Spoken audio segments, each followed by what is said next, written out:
ಬೆಳಗಟ ಗ್ರಾಮದ ಇಸ್ಪೀಟಡ್ಡಿಯ ಮೇಲೆ ಡಿವೈಎಸ್ಪಿ ನೇತೃತ್ವದಲ್ಲಿ ದಾಳಿ ನಡೆಸಿದ್ದು 7 ಮಂದಿಯನ್ನು ವಶಕ್ಕೆ ಪಡೆದಿದ್ದಾರೆ.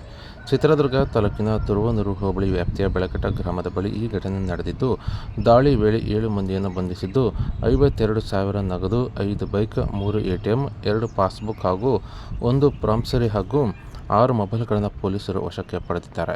ಇನ್ನು ಚಿತ್ರದುರ್ಗದ ಡಿವೈಎಸ್ಪಿ ದಿನಕರ್ ನೇತೃತ್ವದಲ್ಲಿ ದಾಳಿ ನಡೆದಿದ್ದು, ಗ್ರಾಮದ ಪಾಲಯ್ಯ, ಮಲ್ಲಿಕಾರ್ಜುನ್, ಸತೀಶ್ ಸೇರಿದಂತೆ ಒಟ್ಟು 7 ಮಂದಿಯನ್ನು ಪೊಲೀಸರು ಬಂಧಿಸಿದ್ದಾರೆ.